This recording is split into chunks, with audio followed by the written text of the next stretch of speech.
Commander Kyung-ho stared at the stars from his ship's main window. The Eternal Harmony had been traveling through space for 3 months now. His job was simple. Find new worlds, check if they had intelligent life.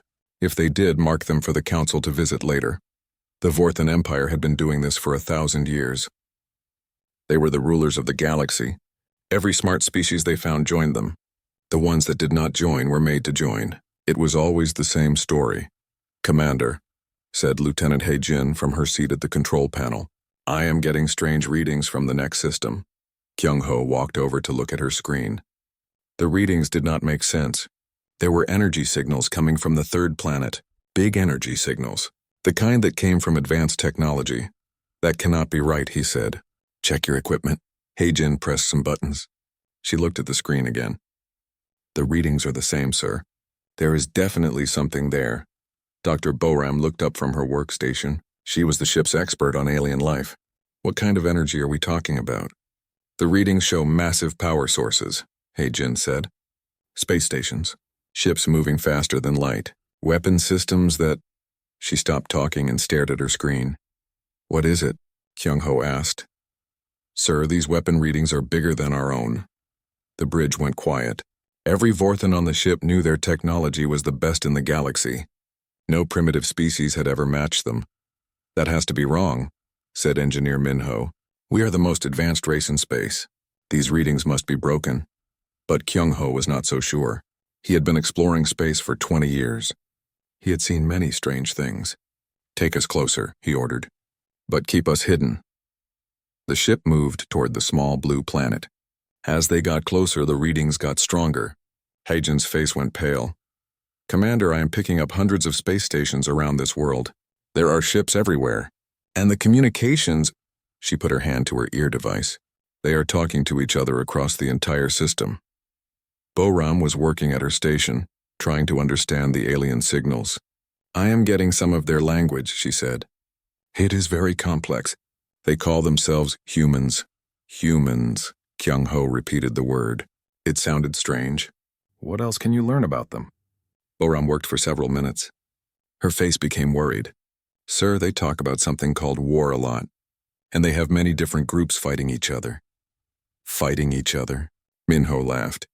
"Stupid primitives. They will be easy to control." But Boram shook her head. "I do not think they are primitives.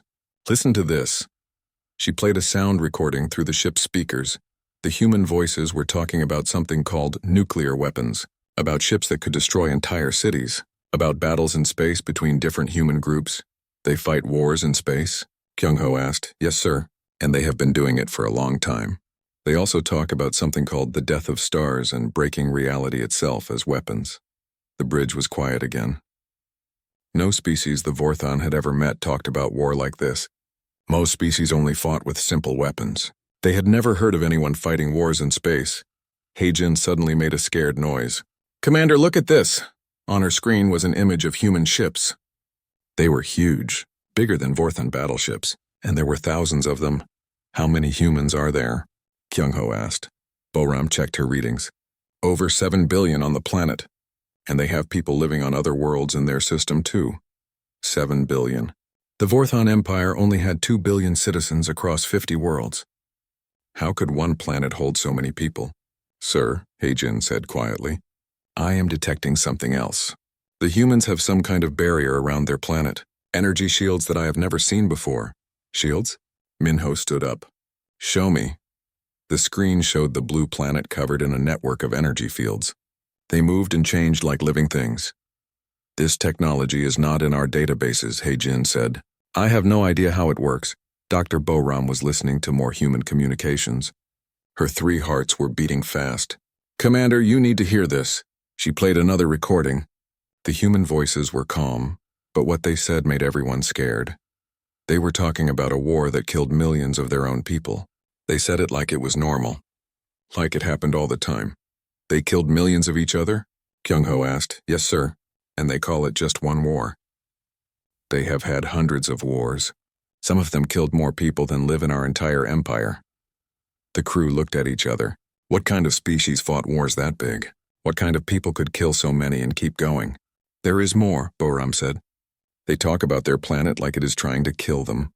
Storms that destroy cities, ground that shakes and breaks apart, water that rises and covers the land, animals that hunt them, diseases that kill millions. And they still live there? Minho asked. Not just live there.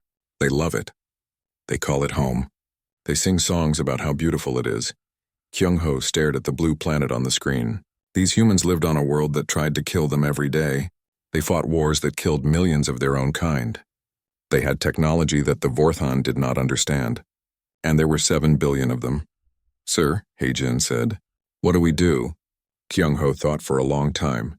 The council expected him to catalog primitive species they could easily control. These humans were something else. Something dangerous, but he was curious. In 20 years of space travel, he had never found anything like this. We make contact, he said. His crew stared at him. Sir, is that wise? Boram asked. Maybe not, Kyung-ho said. But we need to know what we are dealing with. The council needs to know about these humans. As the Eternal Harmony moved closer to Earth, none of them knew they were about to change the galaxy forever. They thought they were just meeting another primitive species. They were very, very wrong. 3 days later, the Eternal Harmony entered Earth's atmosphere. Commander Kyung-ho had decided to land near a big human city. The humans called it Seoul. He chose this place because their communications came from there a lot. The ship landed in a big open area outside the city. Kyung-ho and his team put on their best uniforms. They wanted to look important and powerful. This always worked with other species. Remember, Kyung-ho told his crew, we are representing the mighty Vorthan Empire. These humans should feel honored that we came to visit them. Dr. Boram carried a translation device. Engineer Minho brought some of their advanced tools to show off their technology. Lieutenant Hae-jin would record everything that happened.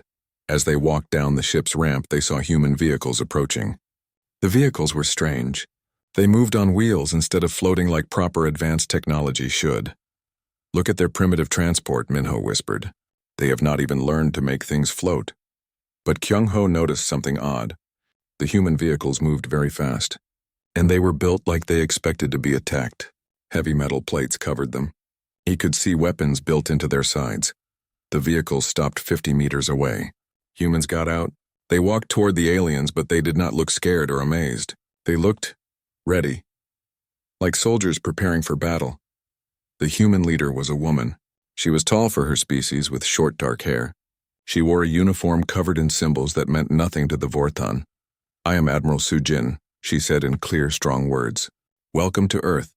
Dr. Boram's translator worked perfectly. I am Commander Kyung-ho of the Vorthan Empire, he replied.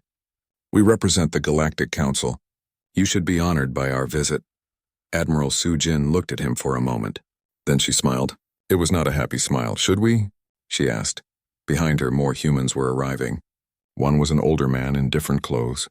His uniform had no weapon symbols, but his eyes were very sharp. This is Professor Dongwu, Admiral Soo-jin said. He studies species from other worlds. Professor Dongwu stepped forward. We have been watching your ship since you entered our system 3 days ago, he said calmly. The Vorthan crew looked surprised. Their ship had stealth technology. No primitive species should be able to detect them.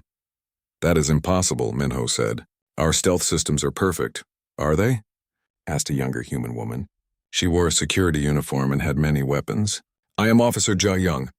Your stealth works by bending light around your ship, but you forgot about heat signatures, gravity distortion, and electromagnetic radiation. Minho's mouth fell open.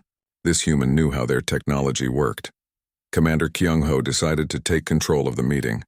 We come in peace, he said in his most important voice. The Galactic Council rules many worlds across the galaxy. We offer your species membership in our great empire. He expected the humans to be excited. Every other species had been grateful for this offer.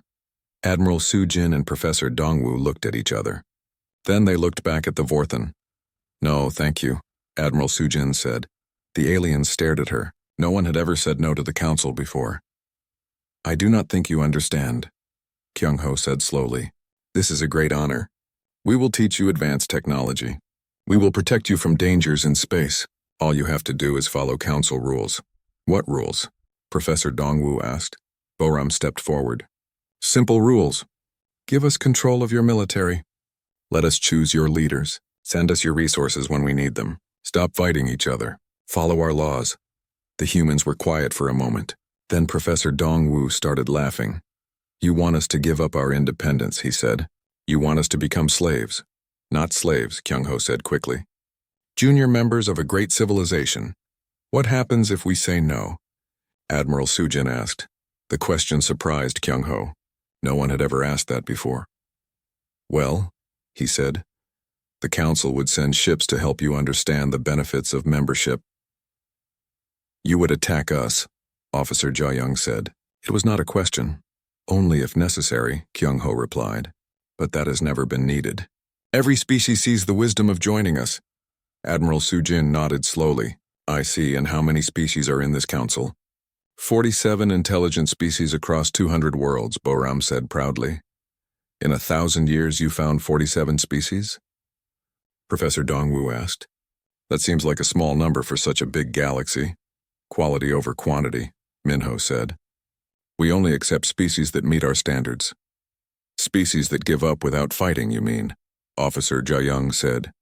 Her words made the Vorthan uncomfortable. They had never thought about it that way. We should demonstrate our superior technology, Minho whispered to Kyung-ho. That always convinces them, Kyung-ho nodded. Perhaps you would like to see some of our advanced tools? He asked the humans. Sure, Admiral Sujin said. Minho pulled out a small device. It glowed with blue energy. This is a Vorthan energy weapon. It can cut through any metal your species knows. He pointed it at a nearby rock and fired. The blue beam sliced the rock in half easily. The humans watched without looking impressed. Interesting, Officer Ja-young said. She pulled out her own device. It was smaller than the Vorthan weapon but looked more complex. This is a human plasma cutter. Standard equipment for our security forces. She pointed it at another rock. A thin red beam shot out. The rock did not just break. It turned into dust that blew away in the wind. Minho stared at the dust. His weapon was supposed to be the best in the galaxy. How is that possible? He asked. We have been making weapons for a very long time, Professor Dongwu said. Thousands of years. We got good at it. But you fight each other, Boram said. That is primitive behavior, is it? Admiral Sujin asked. Fighting makes us stronger. It makes us smarter. It teaches us to survive when everything goes wrong. She looked at the Vorthan crew. Tell me, when was the last time your empire faced a real challenge? When did you last have to fight for your survival? Kyung-ho thought about it. The Vorthan had been the rulers of space for so long that they had forgotten what real fighting was like. They used their technology to control weaker species. They had not faced an equal enemy in centuries. We do not need to fight, he said. We are too advanced. Everyone needs to fight sometimes, Officer Ja-young said. Otherwise, you forget how. The meeting continued for 2 more hours. The humans asked many questions about the council. They wanted to know about other species. They asked about wars and conflicts in the galaxy. The Vorthan answered, but they became more and more uncomfortable. These humans did not act like any species they had met before. They were not afraid. They were not impressed. They asked hard questions that had no good answers. Finally, Admiral Sujin stood up. Thank you for the offer, she said. But Earth will remain independent. This is a mistake, Kyung-ho said. The Council does not like species that refuse to join. Then the Council has a problem, Professor Dongwu said calmly. As the Vorthan crew walked back to their ship, they felt confused and worried. This had never happened before. How could primitive humans be so confident? Sir, Heijin whispered as they climbed the ramp. What do we tell the council? Kyung-ho looked back at the humans. They were still standing where the meeting had been held. They did not look worried at all. I do not know, he said quietly. But deep inside he was starting to think that the humans might be more dangerous than anyone realized. Back on the Eternal Harmony, Commander Kyung-ho called his crew together. The meeting with the humans had left everyone feeling strange. No species had ever acted like that before. We need to understand what we are dealing with, Kyung-ho said. I want a complete study of these humans. Everything about them. Science Officer Heijin started working on her computers right away. Dr. Boram began studying the human communications they had recorded. Engineer Minho looked at the data from their weapons test. Communications Specialist Unsu had been quiet during the meeting. Now she spoke up. Commander, I have been listening to human radio signals for days. There is something you all need to know. She put the human voices through the ship's speakers. The sounds that came out made everyone stop what they were doing. It was music. But it was not like any music the Vorten knew. It was loud and angry. The humans were singing about war and death and fighting enemies who could not be beaten. This is what they listened to for fun? Minho asked. This is just one type, Yinsu said. But Commander, listen to the words. They sing about never giving up, about fighting until they die, about choosing death over surrender. She played more recordings. Humans talking about their history, about wars that lasted for years, about battles where millions died but neither side quit fighting. Dr. Boram was studying the medical data she had collected during the meeting. Her face was pale. Commander, she said quietly, I scanned the humans while we talked to them. Their bodies are wrong. Wrong how? Kyung-ho asked. They are too strong. Their muscles are much denser than they should be. Their bones are thick like they evolved on a heavy gravity world. But Earth's gravity is normal. She showed them her readings on the main screen. Look at this. Human bones are twice as strong as ours. Their muscles can work at 100% power for long periods without damage. We can only do that for a few minutes. Maybe they are just built differently, Minho suggested. No. Boram shook her head. I think their planet made them this way. I have been studying Earth's environment. It is a death world. The crew stared at her. Death worlds were planets so dangerous that no intelligent life should be able to survive on them. Show us, Kyung-ho ordered. Boram put Earth's weather data on the screen. Look at these storms. Winds that move faster than our fastest vehicles. Lightning that could power our ship for days. Rain that falls so hard it destroys buildings. The images showed huge spinning storm systems covering thousands of kilometers. Lightning bolts that split the sky. Waves on Earth's oceans that were taller than their ship. And this happens regularly? Heijin asked. Every year. Sometimes several times a year. The humans just live through it like it is normal. More images appeared. The ground shaking and cracking open. Mountains exploding and throwing fire into the sky. Ice sheets bigger than continents breaking apart and moving. Their planet is trying to kill them, Yunsu whispered. But they do not just survive, Boram continued. They thrive. When storms come, they build stronger buildings. When the ground shakes, they learn to predict it and prepare. When mountains explode, they study the explosions and use that knowledge. She showed them images of human cities. They were built to survive disasters that would destroy most civilizations. And the life forms on their planet, Boram added, bringing up more data. Predators that hunt in packs. Diseases that kill millions before humans learn to fight them. Plants that are poisonous. Animals that are bigger and stronger than anything we have ever seen.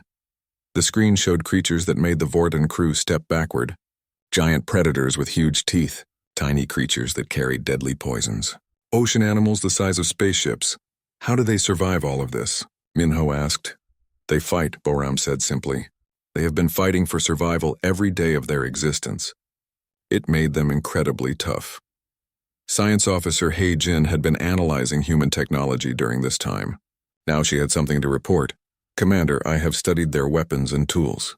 The humans are not more advanced than us in some ways, but in other ways they are far ahead. Explain, Kyung-ho said. Their computers are primitive compared to ours.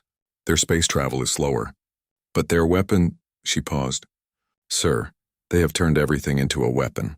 The screen showed human tools and machines.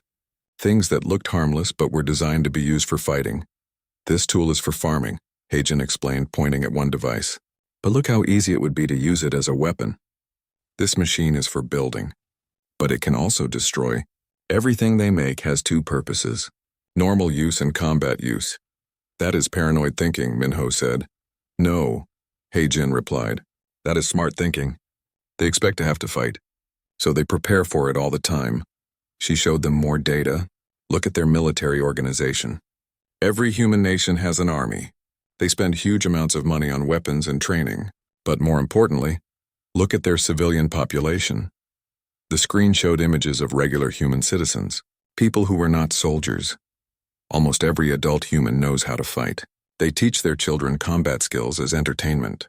They call it sports, but look at what they are really learning. The images showed humans hitting each other for fun. Wrestling, fighting with weapons, shooting at targets, racing in dangerous competitions. Their entertainment is combat training, Heijin said. They have been preparing their entire species for war without even realizing it. Communications specialist Yun Su had more disturbing news. Commander, I have been monitoring their military communications since we arrived. They know we are here. They have been tracking us the entire time. What? Kyung-ho stood up. They have hidden sensors throughout their system. They knew we were coming before we reached their planet. And sir, they have been preparing. Yun-su showed them the communications she had intercepted. Human military units moving into position, weapons being activated, defenses being raised. They think we might attack them, she said. We would never attack without cause, Minho protested. Would we not? Dr. Boram asked quietly. What do we always do when a species refuses to join the council? The crew fell silent. They all knew the answer. The council always sent battle fleets to force compliance. It had worked every time for 1,000 years. But humans are different, Heijin said. Look at this data. They have been studying us just like we have been studying them. They have analyzed our technology. They know our weapons capabilities, and they think they can fight us. Primitive species always think they can fight, Minho said. They are always wrong. Are they wrong this time? Kyung-ho asked. Nobody answered. The evidence was all around them. These humans were not like other species. They were stronger, tougher, and more prepared for war than anyone the Vorthon had ever met. Sir, Yun-su said quietly, there is one more thing. The humans have been sending messages to other parts of their galaxy. They are trying to contact other species. What kind of messages? Warning messages. They are telling others that the Vorthon Empire forces species to join them. They are sharing our technology data with anyone who will listen. Kyung-ho felt cold inside. If other species learned that the Council's power could be challenged, the entire empire might fall apart. What do we do? Heijin asked. Kyung-ho looked at all the data about humans. Their strength, their technology, their willingness to fight, their refusal to surrender. For the first time in his life, he was truly afraid of another species. We report to the Council, he said finally. We tell them everything, and we hope they are smart enough to listen. But deep down, he knew the Council would not listen. They would see human defiance as something that had to be crushed. They would send their battle fleets to force compliance. And for the first time in 1,000 years, Kyung-ho was not sure the Council would win. 2 weeks later, Commander Kyung-ho stood before the Vorthon High Council on their capital world. The great chamber was filled with the most powerful aliens in the galaxy. At the center sat Archon Taesung, the military leader of the entire empire. Kyung-ho had spent days preparing his report. He knew the Council would not want to hear what he had learned about humans, but he had to try to make them understand. Speak, Archon Taesung commanded. His voice echoed through the chamber. Kyung-ho took a deep breath. Honored Council, I have discovered a species unlike any we have encountered before. They call themselves humans. They are dangerous. Some council members laughed. They had heard reports like this before. Every species seemed dangerous until the Council's battle fleets arrived. How dangerous can primitives be? Asked Council member Hyunwoo. Do they have faster-than-light travel? Yes, Kyung-ho replied. The laughter stopped. Advanced weapons? Asked another council member. More advanced than ours in some ways? Planetary defenses? Better than anything in our database. The council chamber became very quiet. Archon Taesung leaned forward in his seat. You are saying that a primitive species has technology equal to ours? Not equal, Archon. In some areas they are ahead of us. But that is not what makes them dangerous. Kyung-ho activated his presentation device. Images of Earth appeared in the chamber. They live on a death world. Their planet tries to kill them every day. Storms, earthquakes, volcanoes, predators, diseases. This has made them incredibly strong and tough. He showed them the data about human physical abilities, about their refusal to surrender, about their history of endless warfare. Most importantly, Kyung-ho said, they said no to us. They refused to join the council. And they are preparing to fight us. The council members looked at each other. In 1,000 years, no species had ever prepared to fight the council. Council member Jinny stood up. Even if they are strong, they are still just one species on one world. We rule 47 species across 200 worlds. The numbers are in our favor. With respect, Council member Kyung-ho said, I do not think numbers will matter. Humans do not fight like other species. He showed them recordings of human entertainment. Movies about wars where small groups defeated huge armies. Stories about heroes who never gave up even when everything was hopeless. This is what they think is normal, he said. Fighting impossible odds and winning. Archon Tae-sung had heard enough. He stood up from his throne. You have become scared of primitives, he said coldly. You forget that we have conquered the galaxy. No single world can stand against the might of the Council. He turned to address the chamber. I will send the 3rd battle fleet to this Earth. 100 ships with our most advanced weapons. We will show these humans what happens when they refuse the Council's generous offer. Archon, please, Kyung-ho said desperately. Let me talk to them again. Maybe we can find a peaceful solution. There is a peaceful solution, Tae-sung replied. They submit to Council authority like every other species. If they refuse, they will be made to submit. The Council voted. Only Kyung-ho and 2 other members voted against sending the battle fleet. The rest voted for war. 3 days later, the 3rd battle fleet departed for Earth. 100 of the Council's most powerful warships. Admiral Yisu of the Human Defense Forces watched them coming on her command screens. How long until they arrive? She asked her aide. 18 hours, Admiral. Yisu nodded. Earth had not been idle during the 2 weeks since the aliens left. Every defense system on the planet was ready. Hidden weapons platforms floated throughout the solar system, disguised as asteroids and space debris. Send the signal, she ordered. Across human space, military units received their orders. The plan they had prepared was simple. Let the aliens come close, make them think Earth was helpless, then show them what humans could really do. Captain Jae-hyun commanded the Human Defense Fleet from his flagship, the Indomitable. His ships were hidden behind Earth's moon, waiting. All ships report ready, sir, his communications officer said. Good. Remember, we only get one chance at this. The aliens think we are primitives. We need to show them they are wrong. When the Vorthan fleet arrived in Earth's system, they saw what they expected. A single blue planet with some small defense satellites. No massive battle fleet waiting for them. No obvious weapons threatening their ships. The Vorthan fleet commander, Admiral Woo-sung, was confident. These humans had refused the Council's offer, so they would be punished. It would be quick and easy like it always was. All ships prepare to demonstrate our power, he ordered. Target their defense satellites. Show them they cannot resist us. The Vorthan ships powered up their weapons. Energy beams shot out toward Earth's satellites. The beams hit empty space. The satellites were not where they appeared to be. They were holograms, what? Admiral Woo-sung stared at his screens. Where are their defenses? His question was answered immediately. The asteroids around his fleet suddenly came alive. What looked like space rocks opened up to reveal massive weapons. Beams of energy more powerful than anything in the Vorthan database sliced through space. 3 Vorthan ships exploded before anyone could react.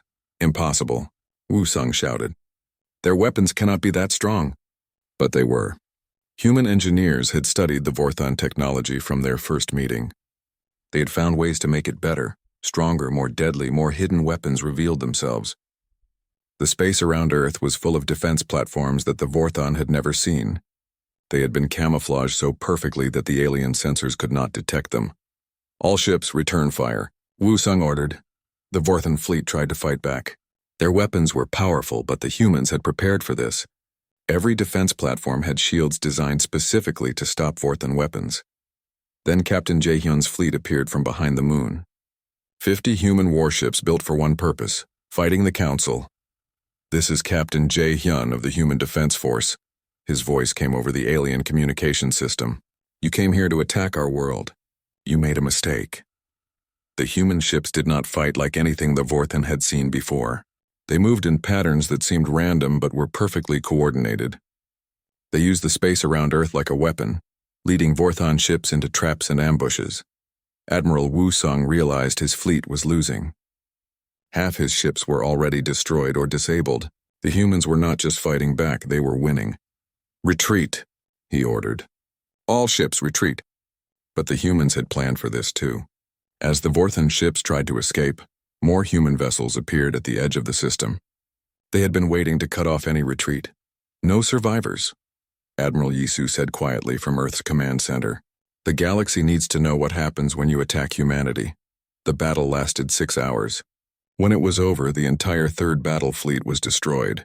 Not a single Vorthan ship escaped to tell the Council what had happened. On the Vorthan capital world, Archon Tae-sung waited for news of victory. Instead, he got silence. The third battle fleet had simply vanished. What happened? He demanded. His aides had no answers. The fleet was gone. 100 of their most powerful ships destroyed by a single primitive world. For the first time in 1,000 years, the Vorthan Empire had suffered a complete military defeat, and across the galaxy, other species who had been conquered by the Council began to hear rumors. Whispers about a species called humans who had fought the mighty Vorthan Empire and won. The rumors spread quickly. On a dozen worlds, subject peoples began to wonder. If humans could defeat the Council, maybe they could too. The galaxy was about to change forever. The news of the third battle fleet's destruction spread across the galaxy like fire. Species that had been under Council control for centuries whispered the story to each other in secret. Humans had done the impossible. They had defeated the Vorthan Empire. On the mining world of Kepler 7, the Zephyrian workers stopped their machines and looked up at the sky. For 50 years they had been slaves to the Council. Now they wondered if freedom was possible. On the agricultural planet of New Eden, the Crystallians who grew food for the Empire began meeting in secret. They talked about the humans who had said no to the Council and lived. Across 200 worlds, the same conversation was happening. Maybe the Council could be beaten. Maybe they did not have to live as slaves forever. Archon Tai Sung felt his empire starting to crack. Reports came in every day about species refusing to send their usual tribute, about workers going on strike, about colonies declaring independence. Send the second battle fleet to crush these rebellions, he ordered. But before the second fleet could launch, something unexpected happened. A human ship appeared outside the Vorthan capital world. The ship was small compared to Council battle cruisers. But it moved through the Council's defenses like they did not exist. The Vorthan weapons could not lock onto it. Their sensors could barely track it. The ship sent a simple message. We request a meeting with your leaders. Archon Tai Sung did not want to meet with humans, but he needed to know how their ship had penetrated his defenses so easily. He agreed to the meeting. The human ship landed in the capital's main spaceport. Only 3 humans came out. They wore simple uniforms with no weapons visible. They looked calm and confident, like they owned the place. The leader was a tall man with gray hair and kind eyes. He introduced himself as General Wu Jin of the Human Diplomatic Corps. Behind him walked Dr. Nam Su, a scientist, and Admiral Su Jin, who had been at the first meeting on Earth. Welcome to our capital, Archon Tai Sung said coldly. You have come to surrender, I assume? General Wu Jin smiled. No, Archon. We have come to offer you a choice. They met in the Council's great chamber. All the most powerful Vorthan leaders were there. They expected the humans to beg for mercy or offer tribute to make up for destroying the Third Fleet. Instead, General Wu Jin placed a small device on the table in front of him. It projected images into the air above the chamber. These are the species in your empire, he said. The images showed worlds throughout Council space. 47 intelligent races across 200 worlds, all of them forced to serve you. They serve willingly, Archon Tai Sung replied. Do they? Dr. Namsu asked. She activated another image. It showed Vorthan battle fleets conquering peaceful worlds, species being forced to give up their freedom or be destroyed. Your empire is built on fear, General Wu Jin said. You tell species they can join you or die. That is not willing service. That is slavery. The Council members shifted uncomfortably. No one had ever spoken to them like this before. What do you want? Tai Sung asked. We want you to give your subject species a choice, Admiral Su Jin said. Real choice. Let them decide if they want to stay in your empire or leave. Impossible, Tai Sung replied. Without those worlds, the empire would collapse. Yes, General Wu Jin said calmly. It would. Your empire has made you weak. You depend on slaves to do everything for you. You have forgotten how to survive on your own. He gestured to the images still floating above the table. Look at your own world. Your people do not grow food. They do not build things. They do not even defend themselves. Other species do all of that for you. Dr. Namsu stepped forward. We have studied your history, Archon. 1,000 years ago, your people were explorers and builders. You created amazing technology. You discovered new worlds. But then you started conquering instead of exploring. You became rulers instead of creators. Now you are parasites, Admiral Su Jin said bluntly. You live off the work of others. Your own people have become soft and weak. Archon Tai Sung stood up angrily. How dare you? We are the rulers of the galaxy. Are you? General Wu Jin asked. He activated his small device again. New images appeared. They showed rebellions breaking out across council space, species refusing to obey orders, colonies declaring independence. Your empire is falling apart, he said. The news about Earth has spread. Other species know you can be beaten now. They are not afraid anymore. The images showed Zephyrian miners taking control of their world, Crystallian farmers refusing to send food to the council, a dozen other species declaring their freedom. This is your fault, Taesung shouted at the humans. You started this rebellion. No, General Wu Jin replied. We just showed them it was possible. The desire for freedom was always there. You just kept it buried under fear. Dr. Namsu touched her tablet. More images appeared. These showed human ships arriving at rebel worlds. But they were not attacking or conquering. They were bringing supplies and offering help. We are not building an empire, she explained. We are helping others build their own civilizations. We share our technology freely. We teach defense tactics. We offer friendship to any species that wants it. In return, Admiral Su Jin added, we ask only that they respect the freedom of others. No more conquest. No more slavery. No more forcing weaker species to serve stronger ones. Archon Taesung realized what the humans were really offering. They wanted to tear down everything the Council had built. They wanted to end the Vorthan Empire completely. You cannot force us to free our subjects, he said. We do not have to force you, General Wu Jin replied. Look around you. Your subjects are freeing themselves. We just have to wait. It was true. Every day brought news of more rebellions, more species declaring independence. The empire was crumbling from within. What happens to us when the empire falls? Asked Council Member Jine quietly. That depends on you, Dr. Namsu said. You can fight the changes and probably be destroyed by your own former slaves. Or you can adapt. Learn to survive as just another species among equals. We have a proposal, General Wu Jin said. He placed a document on the table. The Galactic Freedom Charter. It establishes basic rights for all intelligent species. The right to self-governance. The right to defend themselves. The right to choose their own destiny. Admiral Su Jin leaned forward. Sign this and humans will help your people learn to be independent again. We will teach you skills your species has forgotten. We will help you build a new civilization based on cooperation instead of conquest. Refuse, General Wu Jin said calmly. And you face your rebellious subjects alone. Without human help, the Vorthan people probably will not survive the collapse of their empire. The council debated for hours. Some members wanted to fight. Others wanted to negotiate. A few wise ones realized that the old ways were ending whether they liked it or not. In the end, they signed the charter. 1 year later, former Commander Kyung Ho stood on the observation deck of a space station orbiting Earth. He now worked as a human liaison, helping other species adapt to the new galactic order. Through the window, he could see ships from dozens of different worlds. They came to Earth not as conquered subjects but as free allies.